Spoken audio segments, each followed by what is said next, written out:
Wei Min-sok, 31 years old, senior analyst at the logistics company Hanguk Logistics, 23rd floor of a glass building. A rented studio in Goyang, 15 minutes by subway from the office. His cat Kimchi, whom he almost never saw, left before dawn and returned after midnight. On Friday, he left work at 23:40. Not because he was a workaholic, it was just that the quarterly report on logistics chains was needed by Saturday morning, and no one except him knew how to correctly consolidate the data so that the tables would not fall apart from a single wrong reference. It was cold outside. November, light rain, the smell of wet asphalt and fried tteokbokki from the 24-hour stall near the station exit. Min-sok walked toward the subway with earphones in his ears. He was listening to a podcast about the construction of Hainok wooden structures, about how ancient Korean craftsmen assembled load-bearing wooden frames without a single nail. It was his secret hobby. None of his colleagues understood why an analyst needed to know how the rafter joint of a Korean roof was built. He himself could not explain it. There was simply something in the logic of structures that Excel spreadsheets lacked. The last thing he remembered, wet rails by the steps, slippery paving stones, his foot twisted to the left, his hand did not manage to find support. The earth and sky changed places. White light. The first sensation was smell. Thick, damp, warm. Earth. Grass. Something animal in the air, distant but distinct. No exhaust, no ozone from the subway, no smell of sesame oil from Uido restaurants. Min-sok was lying on his back. The sky above him was unnaturally blue. Without a single airplane, without a contrail, without the smog that hangs over Goyang almost all year round, even on good days. Just a blue sky with clouds huge, three-dimensional, real. He sat up. Around him was an open plain. Tall grass. Far to the left was a wooded ridge similar to Korean foothills, but without power lines, without roads, without a single building on the horizon. For the first 7 seconds, he simply looked. Then he touched the ground with his palm. The ground was warm, rough, with pebbles and dry stems. Completely real. Good, he said aloud in Korean. Good. That was his method in stressful situations, to say good and begin an inventory. Not to panic, but to list. Numbers calm better than any breathing. What there is: clothing, trousers, white shirt, jacket from Uniqlo, office shoes, smartphone screen cracked, does not respond to touch, does not turn on, wallet several $1 bills, tab money and Kakao bank cards, keys to the studio, earphones right one torn off, wristwatch mechanical, gift from his father working. 2354. What there is not: civilization. He stood up and looked west. From somewhere there came smoke, not chemical, but wooden, living. And a sound came. Shouts, rhythmic blows, and something else that made the air resonate in his chest. He went toward the sound. He heard the hunt before he reached it. Short, guttural cries, not words, but coordination. Blows, stomping. And that low trumpet roar, which he had taken for a vehicle, but which could not belong to any vehicle. Min-sok came out onto the crest of a gentle hill and stopped. Below, a mammoth hunt was taking place, a real one. He watched for several seconds, exactly as long as the brain needs to accept information that it categorically does not want to accept. The mammoth was enormous. 4 meters at the shoulder, reddish long wool, tusks curved forward like scimitars, ears moving, small eyes bloodshot from stress. Around it were about 20 people. Men and women in roughly dressed hides, bodies sinewy and dark from the sun. They were throwing wooden spears with stone tips, and most of the blows simply did not pierce the skin. The mammoth turned sharply. It ran at the group on the left. One hunter fell. He did not run away. He stumbled, fell on his side, did not have time to roll away. The mammoth's leg was coming straight at him. Min-sok did not think. He bent down, grabbed a large stone the size of 2 fists, and threw it with all his strength at the mammoth's head. Hit the temple. The mammoth shuddered, turned its head. The fallen hunter rolled away. Min-sok threw a second stone. A third. Then he tore a long branch from the ground, almost a pole, and ran down the slope with a shout, not from bravery, but because instinct demanded movement, and movement demanded noise. He shouted, waved the pole. The mammoth switched to the new source of irritation, this small, strange object that shouted and did not smell familiar. The hunters used the hesitation. 3 struck at the same time. One with a spear into the neck at the base, the second into the groin. The third drove a dart under the shoulder blade with such precision that it was clear he was not doing it for the first time. The mammoth swayed. More blows. The beast fell to its knees, then onto its side. The ground shook under Minseok so hard that he lost his balance. Silence for a second. Then a many-voiced, triumphant cry. Minseok stood with the branch in his hand, breathing heavily and looking at the carcass. One of the hunters, tall with an ochre tattoo across his entire shoulder, a scar across his right cheek, came right up to him, looked down at him, then struck his fist against his chest briefly, not cruelly, as a gesture of acceptance, and said something. The words were completely foreign, not a single sound familiar in any way. The tribe lit a large fire by sunset. They skinned the carcass quickly and methodically. Everyone knew their task. Some cut the hide along lines that Minseok did not see, but that clearly existed in the shared memory. Others separated the necessary parts. The bones were piled separately to the side.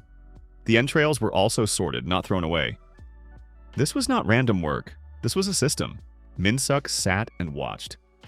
There was nothing to write with. The phone was dead. No pen, no paper. He memorized. The analyst in him switched on by itself. By dinner, he had noted several things. First, the hierarchy was real but not rigid. The hunters ate first. This was logical. They had risked their lives. Then the children, then the rest. The old people received a separate piece from one of the young hunters without any commands, simply habit. Second, the fire was specially guarded. One elderly man with gray braids did not hunt and did not butcher the carcass. He only maintained the fire and muttered something. Shaman? Or simply the keeper of the fire, a position so important that it was more important than hunting. Third, the children were not separated from the adults. A boy of about 8, active, with curious eyes, sat beside Scar and was clearly asking questions. Scar answered briefly. The tall hunter with the scar, Minseok, privately named him Kan, just so there would be a label seated him beside himself. Gave him meat. Minseok took it. It was tough, smoky tasting without salt. But he ate everything. Then he took out the dead phone, useless but shiny, and placed it on his palm. Kan looked for a long time, then carefully touched the glass with his finger. Nothing. Kan snorted, said something short to the boy beside him. The boy laughed. Minseok put the phone away. They sat by the fire in silence. And in that silence, there was something almost normal. The next morning, Minseok began learning the language. The method was the only possible one. Point at an object, wait for the word, repeat. Fireka, watermyeon. Meat rock. Spirter, handpa. Good hay, noma, gora. Lukgu. The tribe called itself Pek roughly white stone, or pure stone, depending on intonation. Later, Minseok would learn that this was connected to the mountain to the north, which they considered sacred. The boy was named Ori. He turned out to be the main helper in learning. He sat beside him, poked at objects, named them, laughed at Minseok's accent, and sincerely rejoiced when he pronounced something correctly. Kan's name was Kaurg. The scar on his cheek was from a tiger's claw in adolescence. Minseok understood this from gestures. Kaurg was a chief by authority, not by inheritance. People obeyed him, came to him for decisions, but there were no attributes of power, no special clothing, no special place. The elderly keeper of the fire was named Tail. Gray braids, wrinkled hands, eyes sharp as a bird's. He looked at Minseok without hostility, but with such attentiveness, as if reading something invisible. Minseok introduced himself. I am Minseok. Jung. Ho? Ori tried. Jun Ho. Jun. Ori was pleased with himself. It stuck.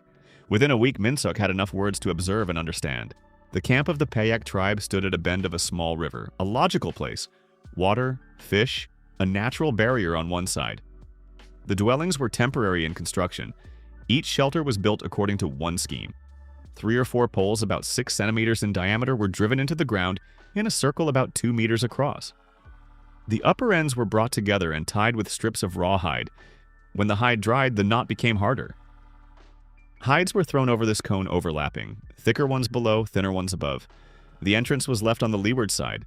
It worked, but it worked with problems. Minseok saw 3. Problem 1, a gap at the ground. The lower edge of the hides was not pressed to the ground. At night, cold air came from below. People slept in a pile, warming each other. This worked, but chaotically and uncomfortably. Problem 2. Smoke. Inside, they sometimes lit a fire on cold nights. The smoke exited through the gap at the top, but not completely. The eyes of many tribe members were chronically red. Smoke accumulated near the ground and ate at the lungs. Problem 3. Stability. The poles were simply driven 20 centimeters into the ground. After heavy rain, the ground softened. The poles spread apart. The structure tilted. Minsuk had already seen one shelter falling. It simply leaned during the rain and lay down. He also noted the tools. Stone hand axes good, clearly made with skill. Scrapers of chipped flint, sharp. Spears poles with a tied stone tip, fastening with a leather strip. Needles of thin bone with a neat hole. But there was no rope. Only rawhide and thin strips. Hide tore, rotted, lost shape when wet. Containers for water except leather bags, which also leaked. Normal way to store food meat was dried in the sun, but without salt it spoiled quickly. Minsuk made mental notes. He had no paper, but he had an analytical brain, accustomed to holding tables in his head. And he had 23 years of knowledge about how the world was built. He began with rope. Because rope is the foundation of almost everything else. Without it, it is impossible to properly tie a structure, make a bow, set a trap, tie a raft, suspend a load.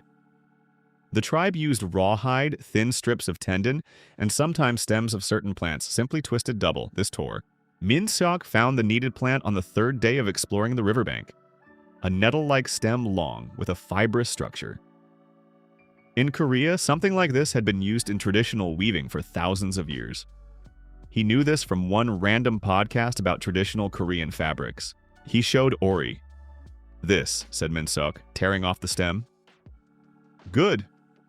Ori looked skeptical. Minsuk took the stem, soaked it in water, split it into fibers, long, thin, flexible. Then he began twisting 3 strands at the same time into a cord, twisting them toward each other. It was a simple 3-strand rope. The principle, each strand by itself is twisted in one direction, let's say clockwise. When 3 such strands are twisted together counterclockwise, they try to untwist but press against each other and, because of this, only grow stronger. The load is distributed evenly across the 3 strands. Minsuk twisted a piece about half a meter long, took both ends and pulled. The rope held. He gave Ori a pull. The boy was surprised. Then Korg came up, took the rope, tried to tear it. It did not work. "How?" he asked, one of the first questions Minsuk had learned to understand. Minsuk showed slowly. Split the fiber, twist the strand, twist 3 strands together. Ori tried immediately. The first 3 times it fell apart. On the 4th, it worked. He raised the rope and shouted something toward the camp. 2 people came running, looked. One tried it, and within a few minutes was also twisting. Minsuk sat and watched how the idea spread through the camp by itself. That was the first. 2 weeks later, Minsuk decided to work on the shelters. He had enough words for explanation, and he already had authority. The rope had made an impression. Several hunters had already remade the fastenings on their spears from leather to rope, and the fastening had become stiffer. He approached Kaurg. "I want to build a new house," said Minsuk. "Better, warmer, I will show." Karg looked at him for a long time. "You built houses?" he asked. "No, but I know how." This was a truth of a special kind. He had never built anything with his hands in his life, but he knew the principles, had read about them, listened to podcasts, understood the physics of why some structures stand and others fall. Kaurg nodded. Something like, "Try." Minsuk began thinking on paper, that is, on the ground. Found a flat area, took a sharp stone, and drew a scheme directly in the soil. The problem of the conical shelter type. Unstable base, poor insulation from below, smoke does not leave. Solution: a semi-dugout with a gable roof. Here's the structure.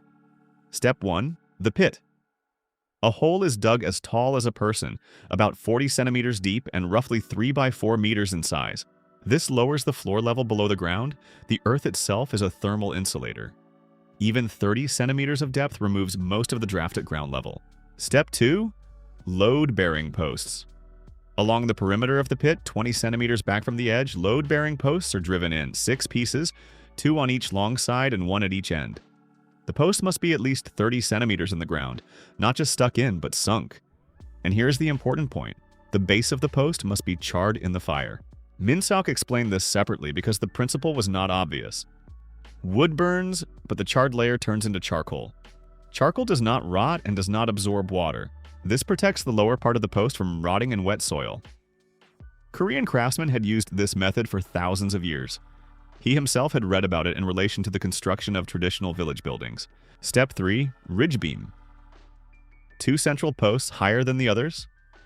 Between them, a horizontal ridge beam is laid, the spine of the gable roof. For fastening it, Min-seok invented a simple joint. A fork is made at the top of the post with an axe or heavy stone. The beam is laid into it and tightened with rope. Step 4. Rafters. From the ridge beam down to the side post go sloping rafters at an angle of about 45 degrees. This is the optimal angle for rainwater runoff and holding snow load without collapse. Step 5. The lathing. Across the rafters, horizontal lathing was tied from thin poles, the distance between them about 20 centimeters. The covering was laid on it. Step 6. Covering. Here Min-seok used what was at hand: hides, large leaves, bundles of reeds. The reeds were laid from bottom to top like tiles, lower bundles first, upper ones covering the joint. With proper laying, a reed roof is practically impermeable to rain and holds heat well. Step 7. Hearth with chimney. In the center of the room was a hearth, but with a difference. Above it, from poles and clay, a simple chimney was built, a box narrowing upward and exiting through an opening in the roof. Draft arises due to the difference in temperatures. Hot air tends upward and leaves through the chimney instead of spreading through the living space. The explanation took half a day, not because it was complicated, but because the language still did not give Min-seok the needed precision. He showed with his hands, drew in the ground, demonstrated the principles on small models made of twigs. Tail, the keeper of the fire, came up and began listening. He did not say a word, simply looked at the scheme, then took one of the twigs and corrected the angle of the rafter on the model. Min-seok looked. "Yes," he said. "Correct." Tail nodded and walked away. Karg gave people. The work took 4 days. The first building was imperfect. The ridge beam at first lay crooked. One rafter cracked. They had taken wood that was too thin. The reed roof at the ends let air through. Min-seok redid things as they went. But by the evening of the 4th day, the building stood. A woman named Nairi, Ori's mother, silent and very physically strong, was the first to enter. She stood inside, came out, said one word: warm. Then looked at Min-seok. Warm, she repeated, but already as a statement, not as surprise. The next morning, Karg said to build more. By the end of the first month, 6 permanent dwellings of the new type stood in the camp. Not ideal, but significantly better than the previous shelters. In parallel, small revolutions were happening, which Min-seok launched almost by accident. Weaving. He showed Nari the principle of simple weaving from willow twigs, warp and weft, as in textile weaving. This made baskets. It seemed like a trifle, but baskets changed storage. Now grains, nuts, and dried berries did not lie scattered on the ground, but were kept in containers.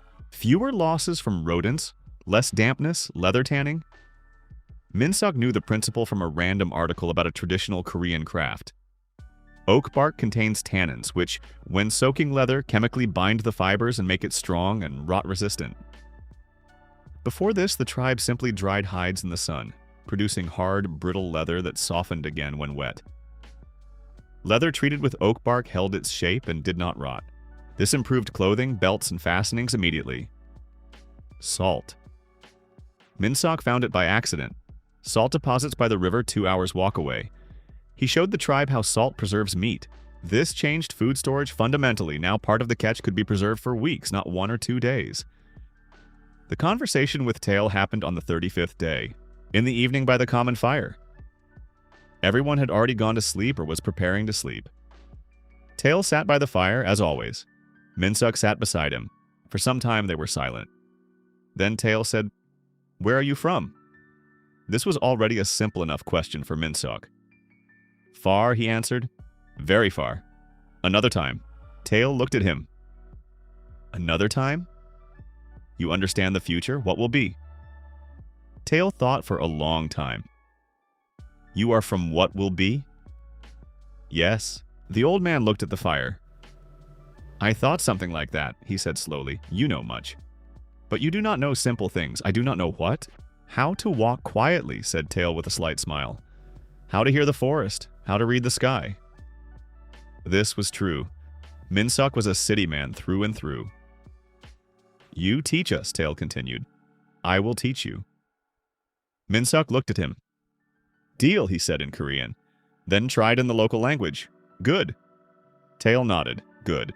On the 42nd day, Minsuk decided that the spear was a bad weapon. Not because the spear was bad in itself. The spear is excellent. But it has one fundamental flaw. For it to work, the hunter must approach the beast closely. Very closely. That means injuries, deaths, losses. The bow solved this. Minsuk knew the principle, but the principle of the bow is deceptively simple. Flexible wood plus bowstring plus arrow. In practice, this requires a precise combination of materials. He spent 3 days searching for the right wood. 2 characteristics were needed at the same time. Elasticity, the wood must return to its original position without deformation, and bending strength, not breaking under tension. You, Ash, or Rowan were ideal.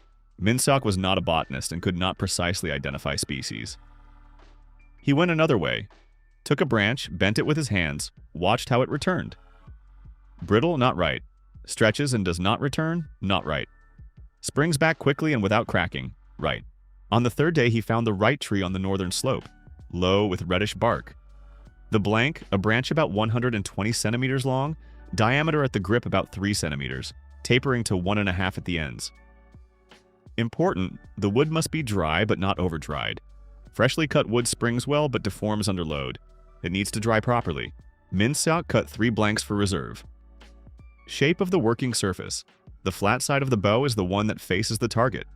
The rounded one is the one that faces the shooter. This is not arbitrary. The rounded side works in compression when bent, the flat one in tension. Wood works better in compression than in tension, so the flat side outside is correct. Bowstring. Here the fiber rope again became indispensable. The bowstring must be strong and almost not stretch, otherwise the energy will go into deforming the string, not into the arrow. Minsuk twisted a 4-strand bowstring from the best fibers, soaked it with fat to protect it from moisture. At the ends of the bow he made notches, nocks, where the bowstring sat and held without a knot. A knot in this place is bad. It slips, changes the centering, and under strong tension can burst at the worst possible moment. A notch holds the bowstring mechanically. Tension. The distance from the bowstring to the grip in the ready state is about 15 to 17 centimeters. Less, a weak shot. More, the bow may break or the hand may not cope. Arrows, shaft, straight thin branches dried and straightened over steam. Minsuk held them over smoke, warmed them slightly and bent them until a straight line came out. Deviation of the arrow from straightness gives a huge error at distance. The tip is stone as on spears but smaller and thinner. Fastening, split the end of the shaft by 2 centimeters, insert the tip, wrap with rope below and above the split. When the rope dries, it compresses the split tightly. Fletching Minsuk added this because an arrow without fletching flies chaotically. 3 halves of a bird feather, glued with resin and tied with rope at the tail end. The feathers stabilize the arrow in flight, creating aerodynamic resistance at the rear. Minsuk missed the first shot, the second 2. He was not an archer, but on the 10th he hit a clay target at a distance of 20 meters. Ori, who was watching nearby, jumped up with a shout. Karg took the bow, held it, tried to draw it. Drew it easily. He had the arms of a hunter.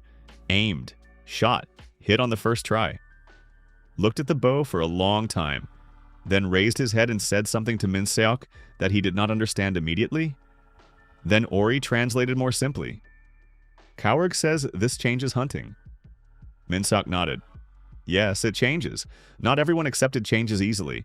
There was a hunter named Sok, second in seniority after Coward, stocky, with a heavy gaze. He was silent for the first weeks, watched. But when Minsuk began teaching others to handle the bow, which meant that a spear hunter became less valuable, Sok spoke. In the evening by the fire, he stood up and said something long, looking at Coward. Minsuk did not understand everything, but he caught the key words. Payak, ancestors, spirits. Changing is bad. Karg listened without interrupting. Tail sat with his eyes closed. Then Karg answered. Briefly. After that he looked at Minsuk. Sok says, "You are changing the path of Pek. The spirits of the ancestors will not approve." Minsuk thought for a second. "I understand, Sok," he said slowly, choosing words. "The ancestors were strong. Their path is good. But the ancestors too once picked up a stone for the first time. Lit a fire for the first time. That was also new." Tail opened his eyes. Korg looked at Minsuk. "Fire from the spirits," said Korg. "Everything from the spirits," Minsuk agreed. "But the spirits gave us hands and a head. We must use them." Tail said something quietly. Everyone fell silent. Ori translated to Minsuk in a whisper. Tail says, "Fire was not with people. A man came and brought it." Minsuk understood.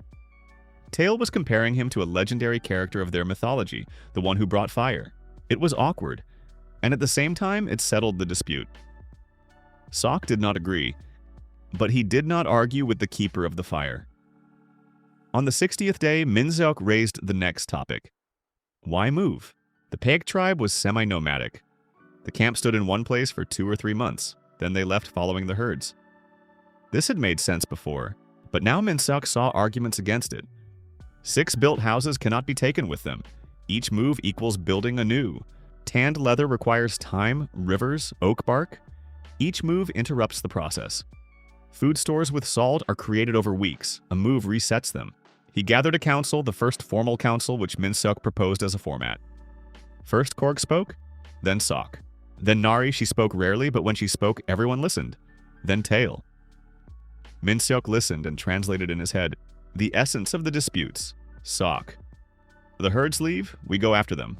Always so. Nari. The buildings are warm, good in winter. But will there be enough food here? Tail. The place by the river is a good place. The river spirits are not against us. Kaurg remained silent longer than everyone, then said, "June, what do you think?" Minsuk stood up. The herds leave, yes, but not all go far. A small detachment of hunters can go after the herds. The rest stay here. Keep the fire, keep the food, keep the houses. Hunters alone? Asked Sok. Strong hunters, yes. With bows, it is possible to hunt with a small group. Sok looked at him. If the hunters leave, who protects the camp? That was a good question. Minsuk nodded. That is the next thing I want to build. Minsuk began with the question that most people ask last. Not how to build a wall, but why exactly such a wall? Because a wall is not just a fence, it is a system. And before driving in the first stake, you need to understand what exactly you are protecting against, how quickly you need to react to a threat, where the weak points of the terrain are, and how many people will hold it. He spent half a day walking around the camp perimeter with Kaurg. The camp stood at a bend of the river. This was good. On the eastern side, water, a natural barrier. From the south, a gentle open slope, good visibility. From the north, dense forest. From the west, open plain. Minsuk drew a diagram on the ground. The river protects here, he showed. The forest here is a threat. A beast or strangers can come from there. The plain can be seen far, the threat is slow. The slope can be seen well, but it is easy to climb. Karg looked at the diagram. So, a wall is needed on 3 sides, north, west, south. East is the river. How many people to build? Everyone who does not hunt, answered Minsuk. And quickly. Before the cold. Palisade construction. The principle was simple but required precise execution. Material, logs 10 to 15 centimeters in diameter, about 3 meters long. The lower end sharpened. The top cut at an angle so that rain would run off and not collect and rot the wood from the inside. Charring the base. As with the dwelling posts, the lower 40 centimeters of each log were charred in the fire until the charcoal layer formed. Minsuk explained every time. Charcoal does not rot, does not absorb water, repels insects. This increases the lifespan of the palisade from 2 years to 10 or more. Installation. Along the marked line, a trench 40 centimeters deep and 20 wide was dug. This was the hardest part with stone hoes through hard ground. Minsuk improved the hoe. He took a flat, heavy stone with a natural hole, fitted it onto a handle, secured it with rope. The tool's movement became vertical, not slanted. This doubled the digging speed. The logs were installed tightly against each other, the gap between them no more than a centimeter. Minsuk checked each one, placed it against the ones already standing, looked at the tightness. Horizontal ties. On the inner side, at heights of 1 meter and 2 meters, horizontal poles were laid, tied to each vertical log with rope. This was not just reinforcement, it was a walkway for defenders. Standing on the lower pole, a person could look over the palisade. Standing on the upper one, shoot. Gate. On the southern side, Minsuk made one gate. Width for 2 people to pass side by side, no more. A narrow entrance, a tactical decision.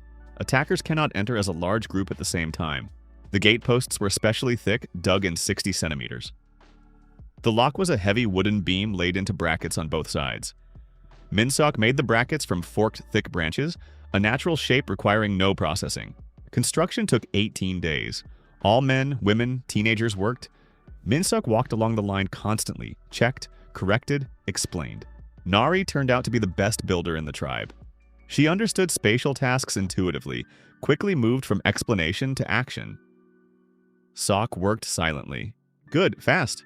No objections. Minsuk noticed this. On the 10th day, he approached him. Sok, you build well. Sok looked at him without expression. I do what Paik needs, so do I. Silence.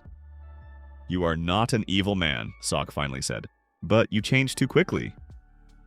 Minsuk thought for a second. I understand, but the threat does not wait. What threat? Winter? Hunger?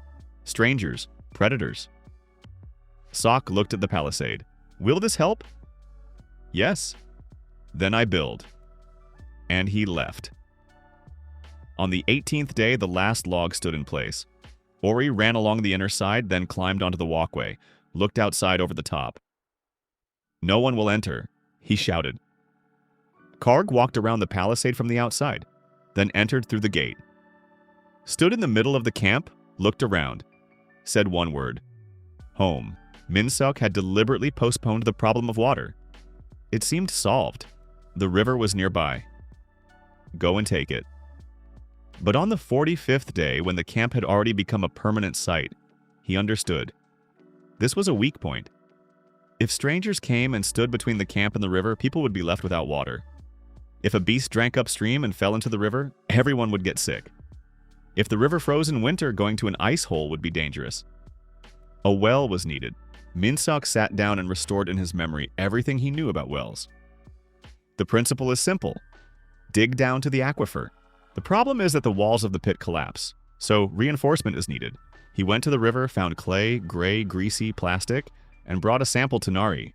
Have you seen this? Nari nodded, kneaded it in her hands. We make pots, she said. Yes, and rings can be made from this. Step 1, reconnaissance. Minsuk found the lowest place inside the palisade. Logic. Water moves downward through the soil. Low places are closer to the aquifer. He stuck a long pole into the ground in several places, pulled it out, smelled the soil on the end. Where the soil was damp and smelled fresh, not rotten, dig. Step 2, digging. A round pit about 80 centimeters in diameter. The narrower, the smaller the volume of soil to remove. But a person had to fit inside for work. Minsuk found a compromise, 90 centimeters. They dug in shifts. One below with a stone hoe, the second above pulled a basket of soil on a rope. Rope again turned out to be indispensable.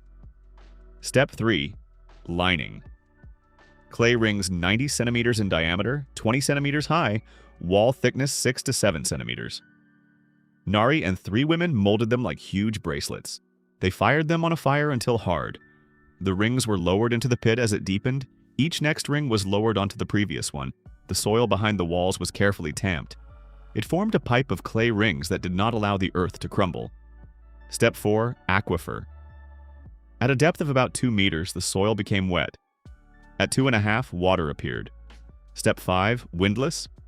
2 posts on the sides of the well, a crossbar between them, a rope wound around it with a basket. A primitive windlass. You turn the crossbar, the basket with water goes up. Simple, but fewer working hands are needed, and the back does not break. When the first basket of water was raised from the well, Tail sank to one knee and touched the ground beside the pit. Minsuk asked Ori, "What is he doing?" "Thanking the water spirit," answered Ori. "He says water came to us." Minsuk nodded. "Correct." On the 73rd day, a man appeared at the palisade. Alone, without a weapon, the spear thrown to the ground before the gate. Hands raised, young, maybe 20 years old. Thin, with dried blood on his shoulder. Clearly had walked for a long time, legs cut by grass, lips dry. Kaurg and Sok stood at the gate. Min-suk beside them. The stranger was saying something quickly, clearly asking for something, but the language differed from Paik. Other sounds, another rhythm. Not completely different, sometimes something similar flashed through. Kaurg listened, then quietly said something to Sok. Sok shook his head. What? Min-suk quietly asked Ori. He is from the Sora tribe, Ori whispered. They live beyond the forest. Kaurg says, let him in. Sok says no. Why not? Sora and Paik before. Ori searched for a word. Fought, long ago, but Sok remembers. The stranger looked at them. His eyes were not evil, just exhausted. Min-suk stepped forward. Food? Water? He asked the stranger, reinforcing the words with gestures. The stranger nodded. Min-suk turned to Kaurg. He is alone, wounded, without a weapon. If we drive him away, he will die. If we let him in, we will learn more about the forest and about Sora. Kaurg looked at the stranger. Sok frowned. Tail, standing slightly behind, said something quietly. Kaurg made the decision. Let him in, but under guard. The stranger's name was Ray. He spent 3 days with the Paik. During those 3 days, Min-suk learned several important things. First, the Sora lived farther north in the forest. They were hunter-gatherers like the Paik, but forest ones, different skills, different tools. Second, Ri had been exiled. Not for a crime, for an argument with the chief about hunting territory. He was a loner now. Third and most important, Ri looked at the Paik buildings with the expression of a person who had seen something impossible. On the second day, he stood by the well for a long time, watched as Nari drew water with the windlass, then asked her something. Nari did not understand a different language. Min-suk approached. What are you asking? Ri looked at him. Then with gestures, water, hand, rope, up. Why does the water go up by itself? Not by itself, Min-suk explained, with gestures and fragments of words. The rope pulls. A person turns. Ri touched the windlass, turned it slowly. The basket went up. His face changed. On the third day, Ri asked to stay. Winter came earlier than Min-suk expected. First, it simply grew colder. Then the first snow fell, light, melting quickly. Then a real frost struck. The tribe spent the first night in the new houses. In the morning, Nari came to Min-suk and said only, warm, that was all. But it was the best assessment. The palisade held. The houses held. Supplies, salted meat, dried fish, nuts in baskets, grains of wild cereal existed. The well did not freeze. The depth gave a stable temperature of the underground layer. But problems began with fuel. Firewood was ending faster than Min-suk had calculated. 6 houses plus the common fire consumed an enormous amount. He sat and thought. The solution came from physics, a stone and clay stove. An open fire is extremely inefficient. Most of the heat goes upward into the sides, not into the room. Efficiency is about 5 to 10%. A stone stove works differently. Stone absorbs heat during burning and then gives it back into the room for a long time, evenly, slowly. Efficiency rises to 30 to 40% with good construction. Min-suk built the first stove in the largest house. Construction. Base. Flat river stones laid in 2 layers on clay mortar. Clay mortar, a mixture of clay and fine sand in a ratio of about 1 to 2. Sand is needed. Pure clay cracks when heated from thermal expansion. Sand gives shrinkage. Firebox, a rectangular chamber of stones fastened with clay mortar. Size, width 50 centimeters, depth 70, height 40. The front wall is not solid, an opening left for laying firewood and for air draft. Great! The tribe did not have this concept. Min-suk explained the principle. Fire burns better when air comes from below. He laid several thick stones across the firebox with gaps, a primitive grate. Ash falls down and does not smother the fire. Firebox vault arched. This is important. A straight ceiling of the firebox will crack under load. An arch distributes pressure to the sides. Min-suk laid the arch over the firebox, supporting it with a temporary wooden template until the clay mortar dried. Chimney. A vertical channel exiting through the roof. Key point: The chimney must be higher than the roof ridge by at least 20 centimeters. Then the wind does not blow back. If the chimney ends below the ridge with a certain wind direction, smoke will go inside. Damper. Closing the chimney at night. When the fire is burned out and the coals do not give carbon monoxide, the damper is closed, and the accumulated heat does not leave through the pipe at night. In the morning, it is opened before lighting. The first lighting of the stove caused a commotion. The smoke went up the chimney. Everyone saw this. There was draft. The stones began to heat. After an hour, Tail cautiously touched the side wall, pulled his hand away quickly, hot, then slowly placed his palm back, held it there, looked at the stones, then quietly laughed. Min-seok had never heard his laughter before. It was the surprised, sincere laughter of an old man who had seen a miracle. "Stone holds fire," said Tail. "Yes, fire fell asleep in the stone." Something like that. Tail touched the wall again. Good. In the middle of winter, 3 became ill. Cough, fever, weakness. One of them was a little girl named Sari, about 5 years old, Sok's daughter. Min-seok was not a doctor. He was an analyst. But he knew basic things: hygiene, warmth, fluid, and something about plants. Tail worked with the sick, used herbal decoctions that he had gathered since summer.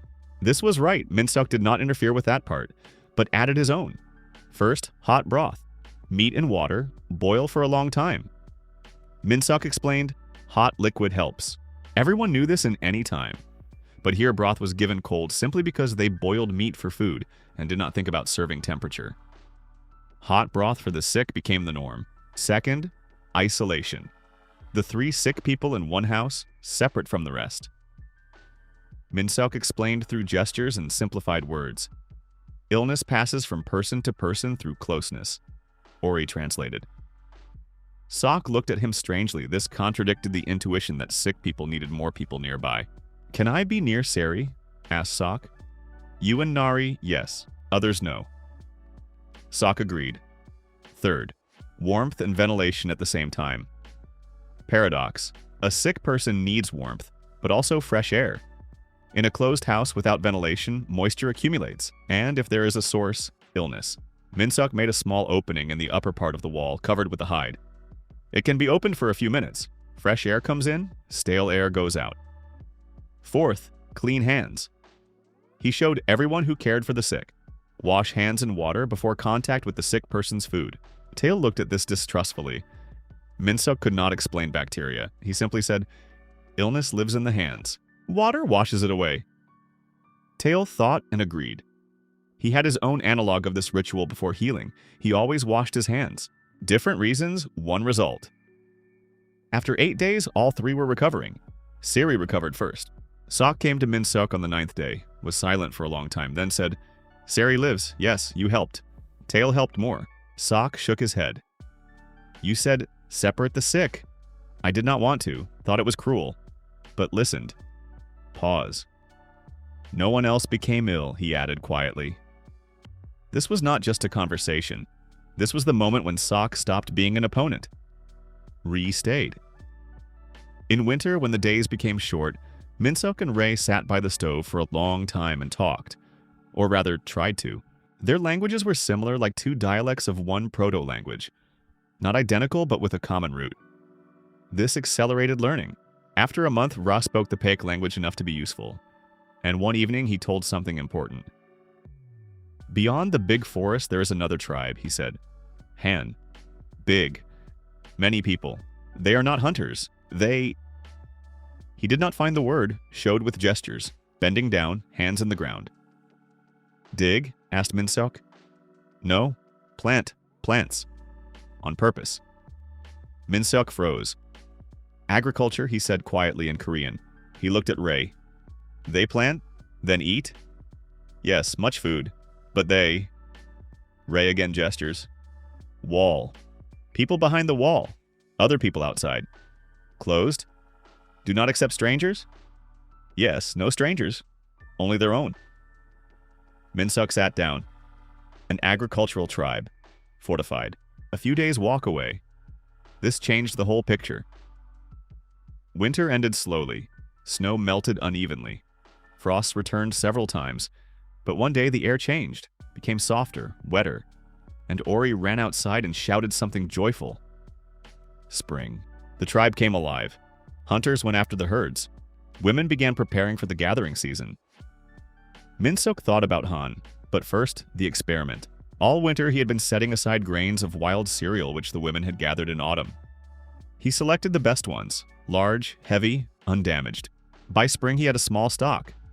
He found a plot of land by the river, alluvial silt, soft, rich. Cleared it of grass, dug it with a hoe to a depth of 15 centimeters, leveled it, made furrows with his finger in even rows, distance between rows 20 centimeters, placed one grain in each furrow every 10 centimeters, covered with a thin layer of soil, watered from a basket. Nari watched. "What are you doing?" she asked. "Planting. Grains?" "Yes." "Grains are eaten," she said. "Not as a reproach, as a fact. These are not eaten. They will grow into new grains." "Many." Nari looked at him. "You have seen this?" "Yes," answered Min-seok. "There, where I came from." Nari was silent for a second. "Good," she said. "I watch." The first sprouts appeared after 12 days. Min-seok saw them in the morning, thin green loops breaking through the earth. He squatted and looked for a long time. Ori was running past, stopped. "What is this?" "Grains," said Min-seok. Ori leaned close. "Grains grow from the ground?" "Yes, you put them here?" "Yes." Ori looked at the sprouts, then raised his head. "So we can make grains?" Min-seok looked at him. The 8-year-old boy had just formulated the idea of agriculture more precisely than Min-seok could have explained in an hour. "Yes," he said, "exactly. On the 40th day of spring, messengers appeared at the gate.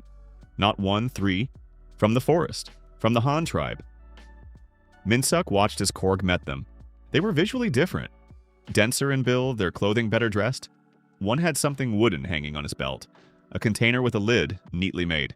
The conversation went on for a long time. Min-seok stood nearby, listened, understood about a third. The Han language was close, but not identical. Then Korg called him. "Jun, listen."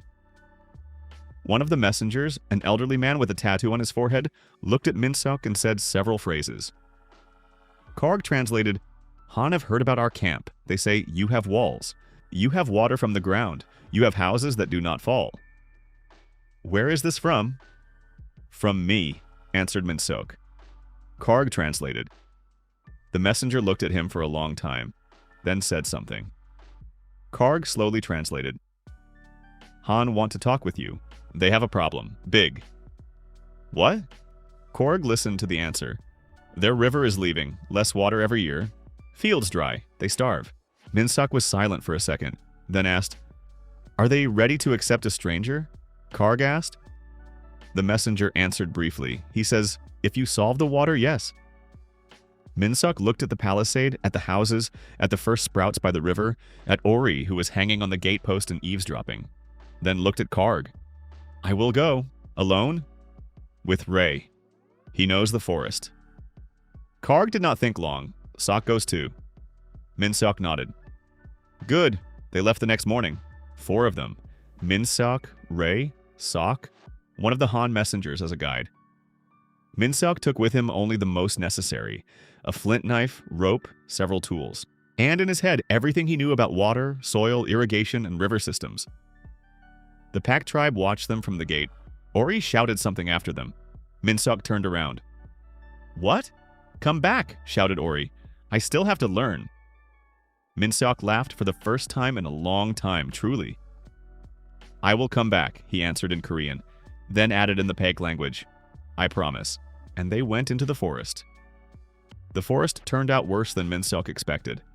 Not in the sense of scarier. Scarier would have been predators or strangers. Worse in the sense of more complicated. Everything that in the Paik camp was visible and understandable here turned into a system of hidden signals. The Han guide walked confidently, like a person who had grown up in this world not on the plain, but among the trees. He almost did not look under his feet, simply knew where there was a root, where a ditch, where a wet hole under the moss. Ri walked behind, sometimes stopped, listened to the wind, smelled the air. Sok walked last. Silent as always, but now no longer with distrust, rather with the concentration of a person who had been entrusted with an unfamiliar task. Min-seok kept the pace steady. 5 hours of walking, rest. 3 more, water. 4 more, overnight. He made marks on the ground with a stick, although no one except him saw this. The need to estimate distances and pace was almost reflexive. How many kilometers per hour, how tired the legs were, how quickly strength was being spent, where to make camp so as not to lose pace tomorrow. The forest was damp. This immediately told Minseok the first thing. The Han River was not simply less water. The system's runoff had changed. So the cause might be not only drought, but also a change in the riverbed, a dam of debris, a landslide, or that someone upstream had taken the water. If the second option, then it was already politics. If the first, then it was an engineering problem. Sometimes the same thing looks like two different things. At night, they stopped under a large cedar. The Han guide lit a small fire, cautious, almost invisible. This was sensible. The forest hears fire no worse than people. Minseok sat opposite him, finally found a moment to ask, "Your name?" The guide pointed to his chest. "My Mara," Minseok repeated. "Mara." Mara nodded, then pointed at Minseok. "Yujun." "Yes." Mara was silent briefly, then said several phrases in his language slowly so the meaning could be caught. Minseok understood only part, but the guide drew in the air with his hands. Water flows, stone falls, people above, people below. "Someone blocked it?" asked Minseok. Mara quickly nodded. Sok, sitting beside them, frowned. Retranslated as best he could. He says, "Above they built, a ridge from stone and logs. Water goes into the ground. Below little water." Minseok understood immediately, not a dam in the classical sense. More likely a blockage, an illegal barrier, or an attempt to direct the flow. For a primitive society, enough to destroy all agriculture on the lower section. "How many people do the Han have?" he asked. Mara thought, then showed a large circle with his hand, and another one. Retranslated, "Many. More than Paik. Houses, fields, fences. They do not roam. Do they have stone walls?" Mara nodded. Minseok froze. Stone walls meant they had already moved from temporary housing to settlement. This was the most important boundary of development. Then they could be almost at the stage of an early proto-city. Possibly even earlier if there were supplies, storehouses, status buildings. "So we are not going to savages," Minseok said quietly in Korean.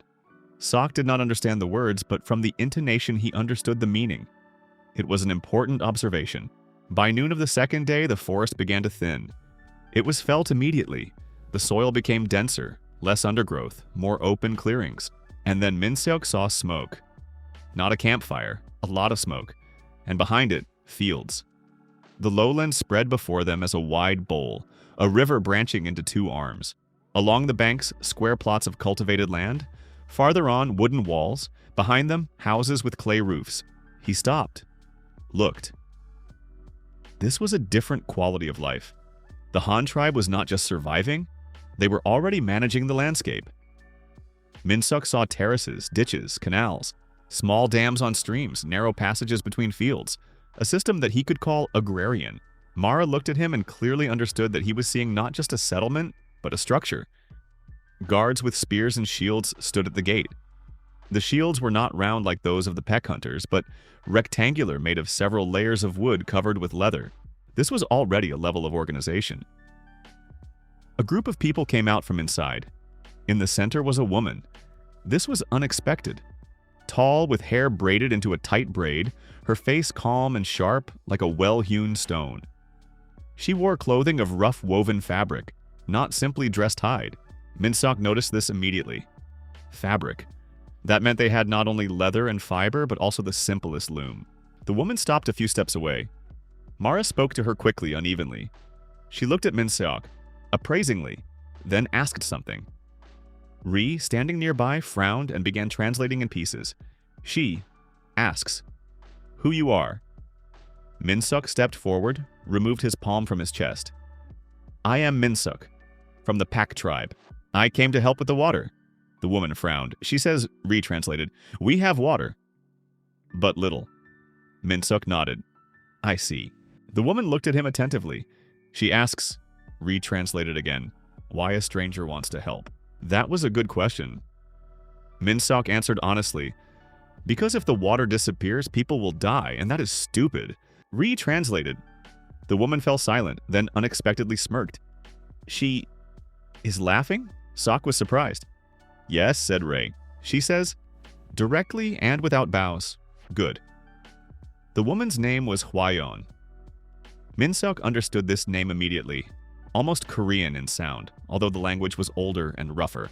It meant something like blooming light, and it suited her. She turned out to be not just an elder, she managed the distribution of water and fields. Something like the chief steward, and at the same time the leader of the community. A very dangerous, very intelligent figure. She led them into the settlement. Min-seok immediately began looking around. The Han houses were no longer temporary. Their base was thick wooden frames dug into the ground at the corner points. Between them were woven walls, smeared with clay. The roofs were gable, covered with straw and thin shingles. This was already serious architecture, not just shelters. Each house stood on a slightly raised base, a clay embankment, so that water would not flood the floor. The streets between the houses were not chaotic, straight with a slight slope for water runoff. This immediately told Min-seok that someone here had already thought about planning. Near one of the houses, he noticed a neat drainage gutter. This was a level, almost a town. Hunters did not build here, he said quietly to Ray. No, he answered. The Han had been growing food for a very long time. Hwayeon led them to the fields, and then Min-seok saw the main thing. The river was not simply shallow. Its upper branch was blocked, roughly but intentionally, a dam of boulders, wood, and clay. The water went into a side canal where it turned a small wheel, very primitive but fully working. Part of the water went to irrigate the higher fields. The lower plots were drying out. They did this themselves? Asked Min-seok. Hwayeon looked at him. Retranslated her answer. Yes. When the water was too violent, they directed it. Then it became scarce. No one thought it would decrease so much. Min-seok squatted by the canal, looked at the water level, then at the soil, then stood up. I can help. Hwayeon crossed her arms. First show. This was an important moment. Min-seok did not want simply to say. He had to show. He asked for a map, at least a rough one. They brought him earth, a stick, and pebbles. He began building a scheme directly on the ground. The Han water system was broken in two places. First, the upper interception of water was too high and too rigid. It took too much of the flow. Second, the lower riverbed section was silting up, and the canal was losing water through filtration into the ground. Min-seok explained through actions. He drew the river, showed the upper flow, then the side canal, then the fields. If too much is taken above, nothing will remain below, he said, tapping the ground with a stick. Need a divider, not a wall. Division. Hwayeon was silent, retranslated. Seok, standing aside, watched carefully. Min-seok continued.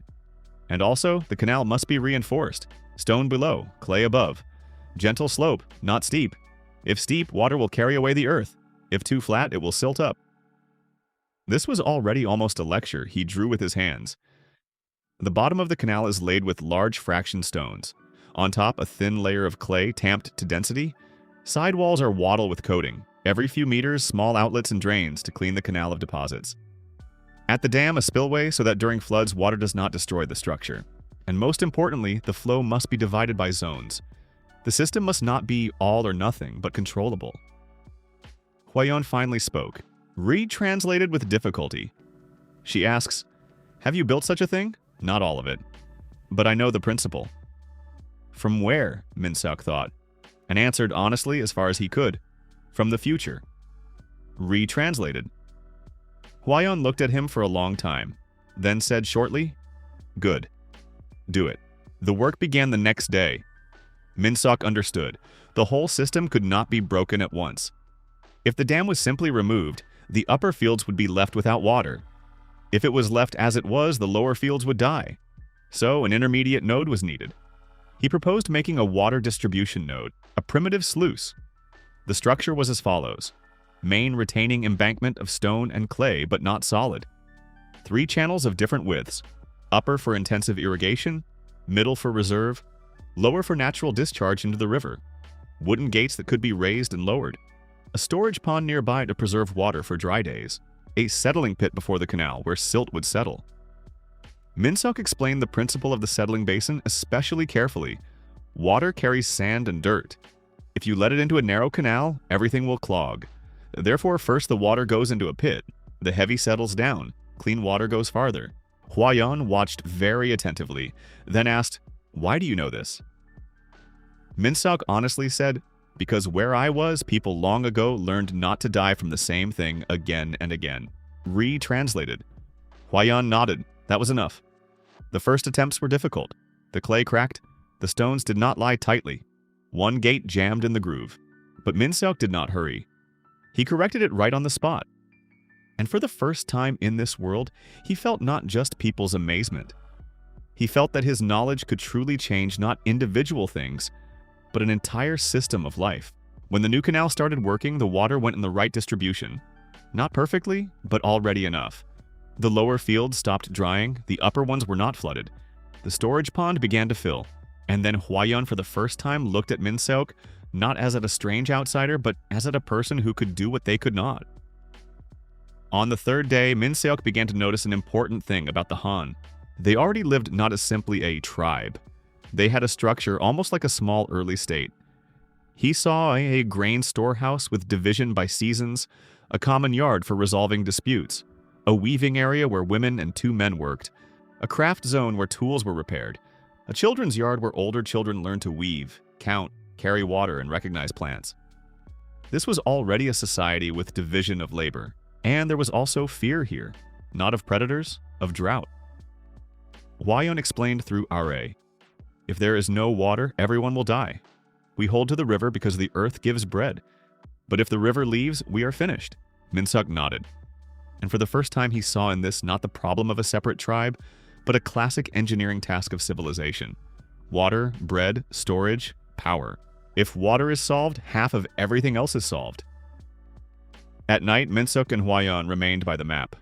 Ri was tired and fell asleep by the fire. Sok went on patrol. Mara sat at the entrance to the house and pretended not to eavesdrop.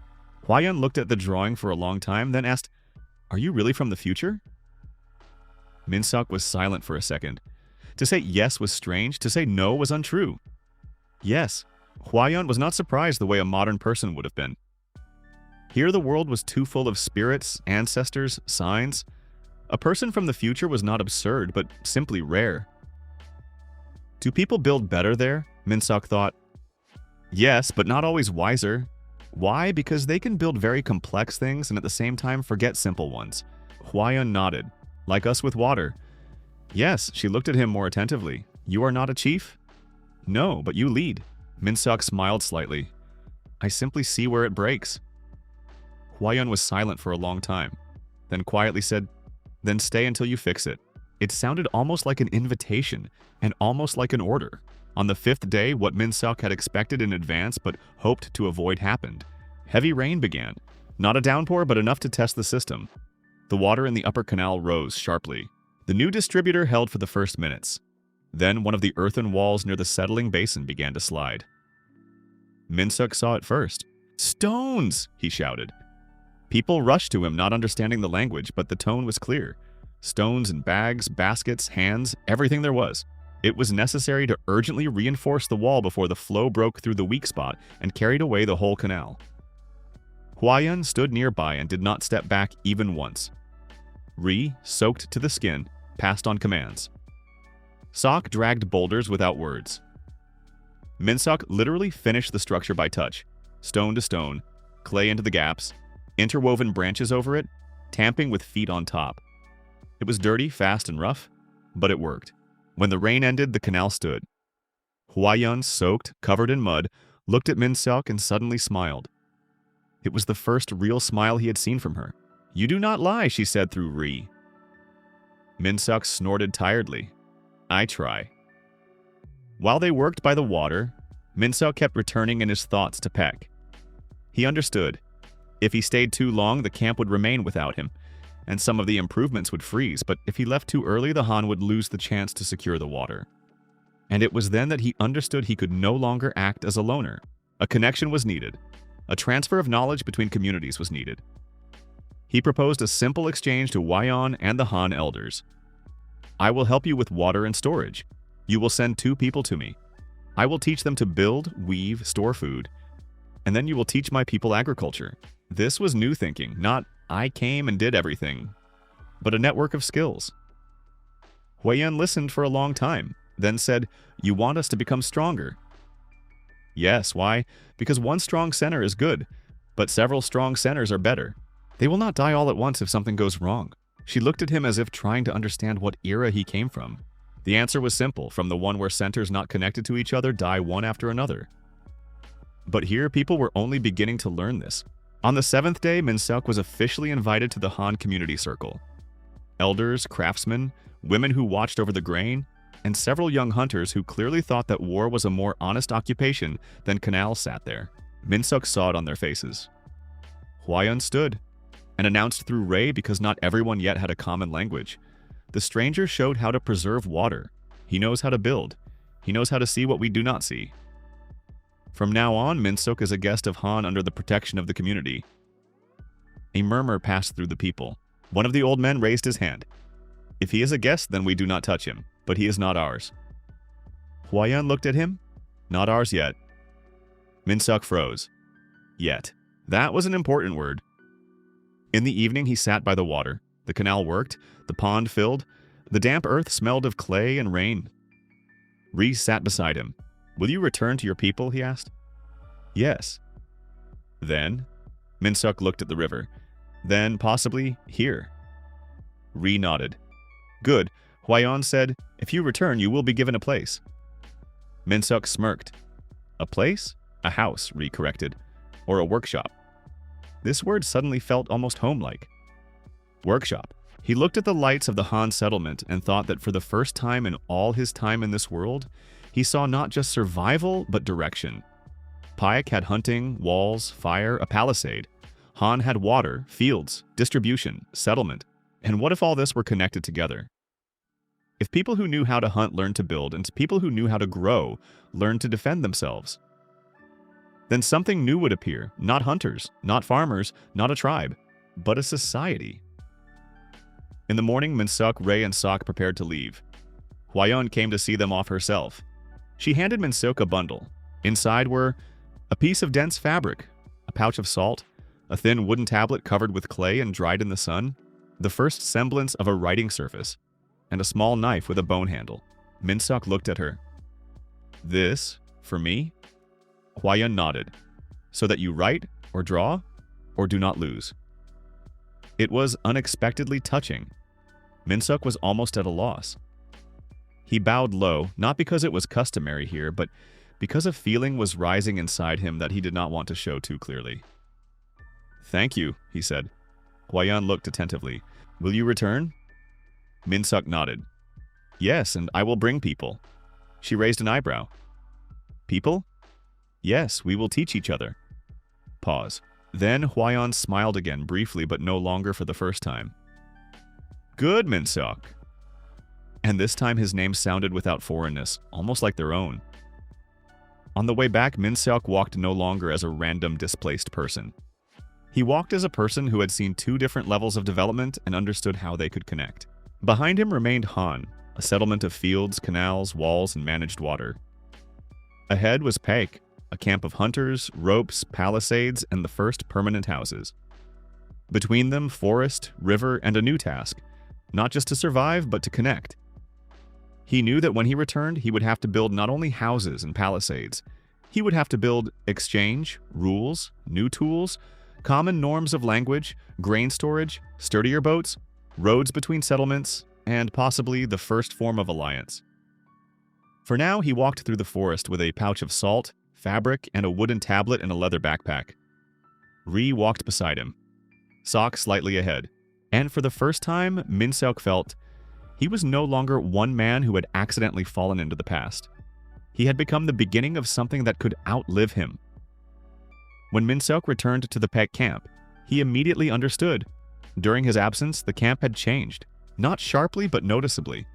The palisade had become higher. New houses with stoves had appeared.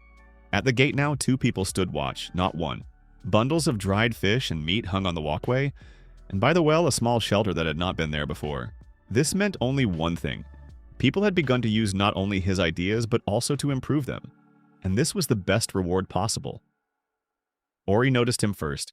The boy flew out from behind a house, stumbled in the mud, got up and shouted so loudly that people began coming out of the other buildings. Jun! Jun has returned! Minsok had barely managed to set his foot on the ground when Ori had already clung to his belt, as if he could disappear again. "You promised," shouted the boy. "I came back," said Minsok, slightly moved. "See?" Ori stepped back a pace, examined him from head to toe as if checking against memory. "You smell like another place." Minsok laughed. "Probably." Karg was already standing at the gate, and beside him Sok.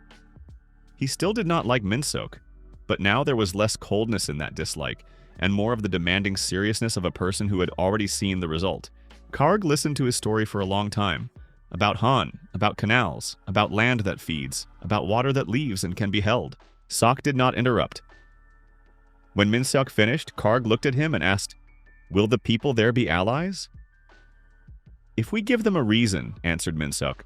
"Yes, and if not, then they will remain strangers." Karg nodded. "Then we must give them a reason." Minsok insisted on a common council. It was not easy. The Paik hunters did not like sitting for a long time and listening to speeches. The Han farmers did not like improvisation. But Minsok understood. If he wanted to connect two worlds, first he had to connect people around one fire. He sent messengers to Han with a message. Come not as guests. Come as those who can become neighbors. Hwayeon did not agree immediately, but she agreed. 3 days later, 8 people from Han appeared at the Paik Palisade. Hwayeon, 2 elders, a canal master, a woman who watched over grain, and 3 young men. The camp instantly became tighter from tension. The hunters looked wary, the farmers even more wary. Minsok understood that this was even good. If no one is afraid, then no one is thinking seriously. He stood between them by the fire, and began with something simple. You have meat. They have grain. You have the experience of hunting. They have the experience of the land. If you live separately, you will always depend on luck. If together, you will survive winter better and be stronger in summer. Sok frowned. One of the young Han asked something sharply. Retranslated, he says, if the Paik people love hunting, why do they need land? Minseok answered without hesitation. Because hunting is risk. Land is reserve. And reserve does not cancel hunting. It makes it free. This phrase caught Korg. He repeated it in his language for the others. Tail, sitting by the fire, nodded quietly. Hwayeon listened silently, then asked, What do you propose? Minsok unfolded a scheme on the ground. He spoke about what now seemed obvious to him, although a month ago it had been only intuition. If 2 tribes are going to live nearby, they need a common storehouse. Not just a place for food, a system. The storehouse of fire and water, this is what Minsok called it in his head, then translated into the Paik language as something like the place where it does not rot. The name did not stick immediately, but the essence was clear. Storehouse structure, base, a raised platform on stones, so that the load does not lie on damp ground. There must be space under the storehouse for ventilation. This reduces rotting and protects from rodents. Walls, woven panels of willow, coated with a mixture of clay, ash, and fine straw. Clay creates density, straw reduces cracks, ash increases resistance to moisture and insects. Roof, a high gable so that moisture does not accumulate inside. The roof slope is steep so that snow and rain do not linger. Internal division, 2 blocks. Dry block, grains, dry grass, salts, seeds, tools. Warm block, meat, smoked foods, fat, stock of charcoal. Hanging system, meat must not lie on the ground. It is hung on crossbeams, so air passes around and below. Protection, a palisade around the storehouse and 1 narrow entrance with a double door. This reduces the risk of fire and theft. Minsok explained slowly, showing with his hands, drawing with a stick, moving stones. Hwayeon immediately understood the main thing. This is not one house. This is a heart. Yes, answered Minsok. If the heart is held together, people will not die of hunger. Exactly. Tail heard the word heart and looked into the fire as if confirming an ancient truth. The next day, work began. And here for the first time, something important happened. Paik and Han began to work side by side, not because Minsok ordered it, but because it became beneficial. The Paik hunters carried logs and stones. The Han people wove panels and coated them with clay.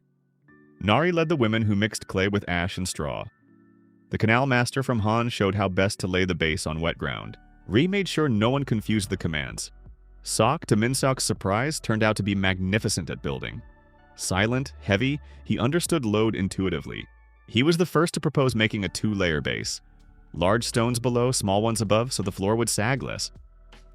Minsok approved immediately. This is good. Sok only nodded, as if he had long known that it would be good.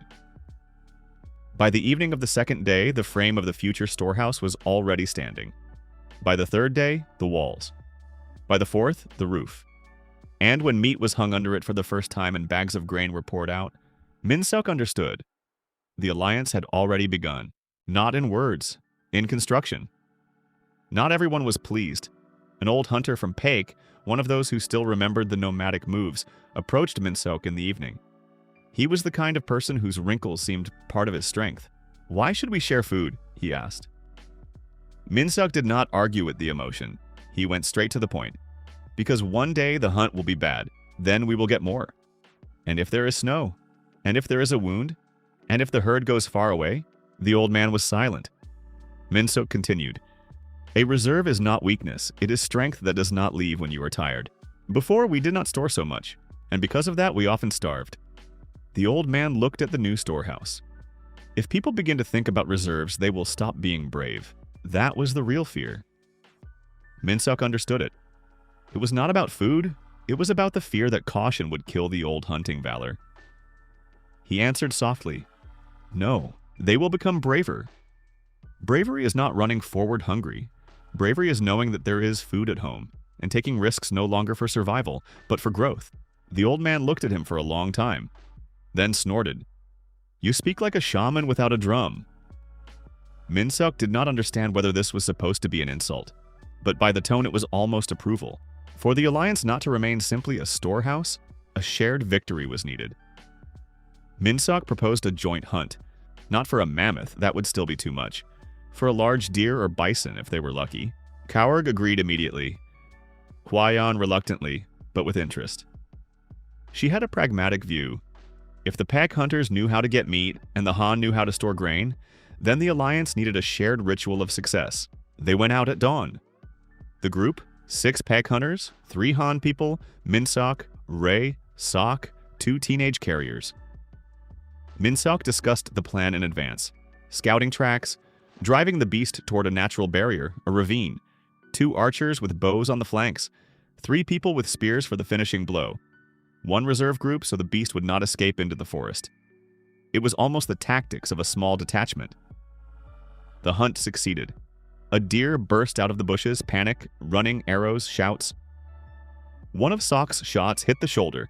A second hunter finished it with a spear. The victory was not just food, it was a signal. When in the evening the meat was divided equally between Paik and Han, no one argued. Because everyone saw this was not a handout. This was the beginning of a shared exchange network. A month passed, then a second. A permanent route began running between the Pack camp and the Han settlement.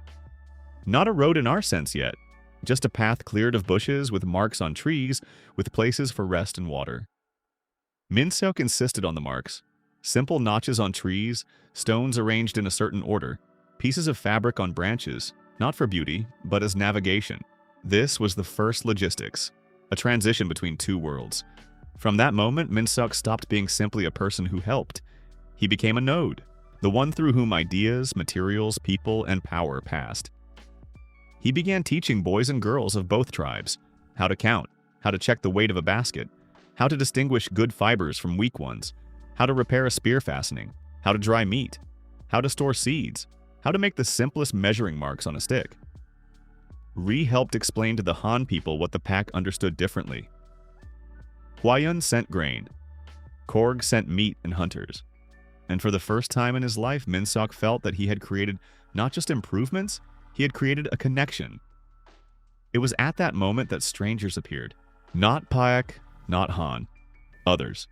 They came from the northwest, a group of about 20 people armed with long spears and heavy clubs, and they had not come to trade. Minsok saw them first from the hill by the path. They were visible even before they descended into the valley. They walked confidently, without hiding. That was a bad sign. Kaurg went out to meet them with 5 hunters. Minsok with him. Sok too. Hwayeon and 2 Han stayed by the storehouse. The foreign chief, tall with knocked-out teeth, with a necklace of fangs, spoke quickly and harshly. Ri translated in pieces because the language was distant. The meaning was simple. The land by the river was no longer empty. So they had to pay. Pay? For what? For the right to live. Minseok looked at them and immediately understood that this was no longer a dispute about water.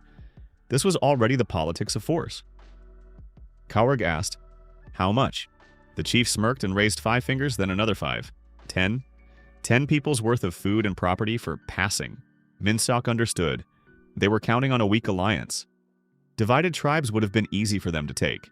But the already existing storehouse and route made the situation different. He stepped forward and spoke in his now more confident local language. "No."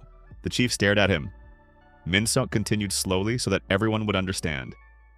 "There is a home here. There is water. There is a storehouse. There are hunters and farmers. If you want to live nearby, speak. If you want to take, you will leave with nothing." The reaction was instant. Laughter, then a threat, then hands to weapons. And right then Minseok understood. A new stage of history had begun. Now the alliance had to do more than build. It had to defend itself. Minseok returned to the camp and immediately began work. Not panic. Not gathering everyone into a pile, but precise, cold construction. He chose a place on the path between Pak and Han. There was a narrow passage there between a stone spur and a marshy lowland. An ideal place for an outpost. The idea was simple. If the enemy comes from the north, he must not pass quickly.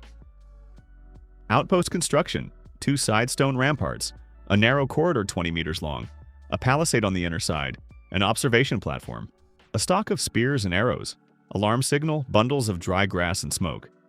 The outpost itself was not a fortress. It was a speed trap. Minseok explained this as an engineer.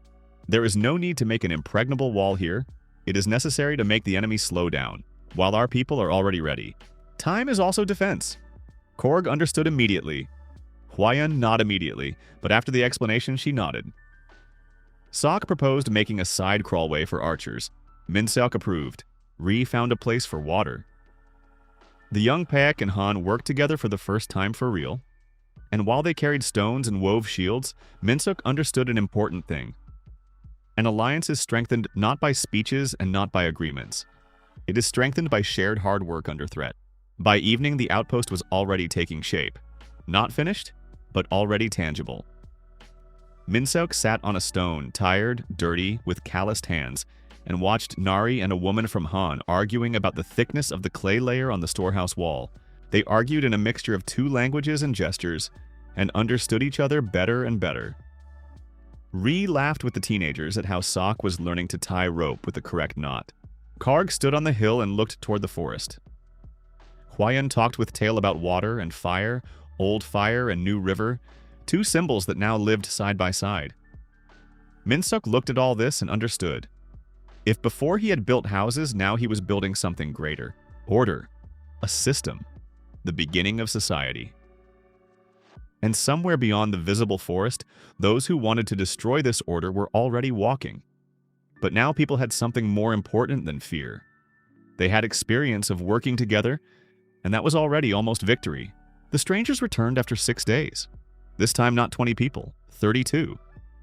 Minseok learned this not from a shout, but from smoke. The signal fire on the hill, which they had left at the outpost, lit by itself. This meant one thing. The watchman had already seen movement and given the sign. When Minseok ran to the hill, he saw them below. A wide column of people with spears, thick leather shields, and several sledges with cargo. They walked not like raiders, but like a group that intended to secure itself in place. This was even worse, because a raider can leave, but an invader stays. Karg stood nearby and was already distributing people. Sok at the left rampart, Ri on the path with 3 archers. Hwayan had sent 5 men and 2 women from Han with long spears and shields. Minseok raised his hand. Same plan, but more enemies. Korg nodded. Then we are smarter too. Minseok did not want to fight in an open place. He needed a corridor, and he got it. The path to the outpost passed between a stone projection and a lowland where there had once been wet ground. Over the past 2 weeks, the people of Paek and Han had deliberately loosened the area, poured water into it from a ditch, and covered it with a thin layer of dry earth and grass. From above it looked normal, but beneath it, a squelching trap. The principle was simple. A heavy step destroys the upper layer. A person does not sink completely but loses stability. The formation breaks. The rear rows interfere with the front ones. Min-seok tested the trap personally. The foot sank into the ground half a step, enough to break the pace. Plus, stones had been placed in advance along the edges of the narrow corridor. If the signal was given, they could be shifted and partially close the passage. Not a wall. A narrow mouth. That was where the enemy had to lose formation. Hwayeon came herself, looked at everything silently, then said, "This is not a wall." "No," answered Min-seok. "This is time." "Time?" "Yes. While they slow down, we will already be ready." Hwayeon nodded. She understood. When the strangers approached, Min-seok did not wait. First, sound. A screaming signal from dry grass at the top of the hill, then answering smoke from the outpost, and immediately people took positions. The foreign chief saw the fortification and slowed down. This was good, because a self-confident enemy is more dangerous than a clever one. He sent 3 scouts forward. They entered the corridor, and then Min-seok shouted. From the side ditch, on command, a bucket of water was poured out. Not much, but enough to wet the top layer of soil. Under the weight of their steps, the scouts immediately began to sink and slip. One fell to one knee. The second slipped. The third tried to retreat and ran into his own people, who had already entered after him. Seok released the first arrows. He was not shooting to kill, but at shields and legs. The goal was not to kill, but to stop. Min-seok simultaneously gave the signal for the stones to be moved. 2 large boulders partially blocked the passage. Now the strangers became cramped. That was exactly what Min-seok wanted, because in a narrow place, even a few people with spears can stop a crowd. The battle began at the moment when the strangers understood that they would not be let through. First they went head-on, then to the sides. But the rampart on the left, behind which the Han archers sat, gave them an unfavorable angle. And on the right was a slope that had to be climbed. Min-seok did not shout much. He gave short commands. "Back! Hold! Here! Formation! Shoot!" It seemed that for the first time in his life, he spoke like a commander, and people obeyed. The Paek hunters worked freely and sharply, the Han people structurally and precisely. This combination turned out to be very strong. The hunters threw themselves in at the moment of impact. The farmers held the line and did not let it break. When one of the strangers still broke through to the top of the outpost, Seok met him, without shouting, without display. Just a step forward, a shield strike to the chest, a sharp push, and a spear into the side. The stranger fell. Karg exhaled through his teeth and struck the next one. Ri was by the wall, passing arrows. Hwayeon, which Min-seok noticed with surprise, had not gone to the rear. She stood beside the Han women, and they threw stones and short darts with such confidence, as if they had been waiting for exactly this moment all their lives. It was not a men's battle. It was the defense of a community, and because of that it became scarier and stronger. In the middle of the battle, something bad happened. One of the young packmen, whose name was Minu, leaned out from behind a stone too early. An enemy spear went into his shoulder. Minu screamed and fell back. Blood. A lot at once. Min-seok saw it and for a fraction of a second understood that now there would be either panic or order. He chose order. "Tail!" he shouted. The old man was already nearby with a dressing bag. While the battle continued, Minu was dragged to the rear. Min-seok himself tore off his belt to make an additional tourniquet. Tail acted quickly and precisely. He was no longer just an old bone setter. He had become part of the system. Min-seok looked for a second at the blood on his hands and understood. Now they were not only building here, now people were dying here. And if he did not strengthen the defense, all of this would collapse. With that thought, he returned to the battle already different. Harder. The strangers had not expected the defense to hold so long. They were used to taking by fear and numbers, but here they were met not just by spears. An idea. A fortification. Time. When their formation began to break apart, Min-seok gave the signal for the second part of the plan. On the path above, where dry grass and brushwood had been stacked, fire flared up. Not a large fire. Smoke.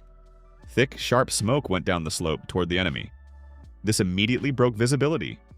The strangers began coughing, retreating, covering their eyes. Their chief shouted something furiously. But at that moment, from the other flank, Han people struck them with short spears, and from above, pack hunters with stones and arrows. This was no longer chaos, this was coordination. The strangers wavered, then began to withdraw. Kaworg wanted to pursue. Minseok raised his hand.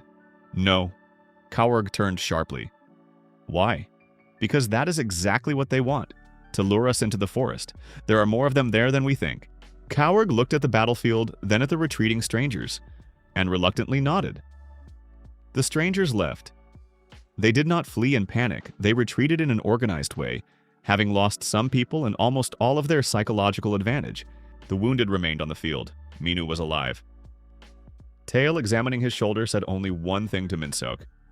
He will live. Those were the best words of the whole day. Hwayeon approached Minseok afterward.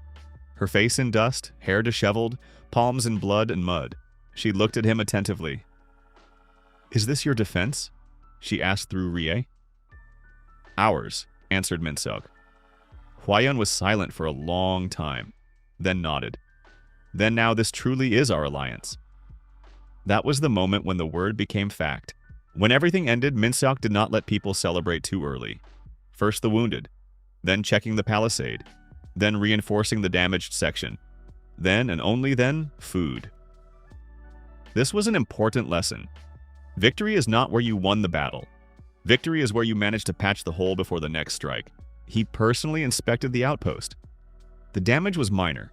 One palisade post had cracked, 2 stones in the corridor had shifted, 1 ditch was washed out, 3 arrows were bent, a wooden bracket at the gate had broken.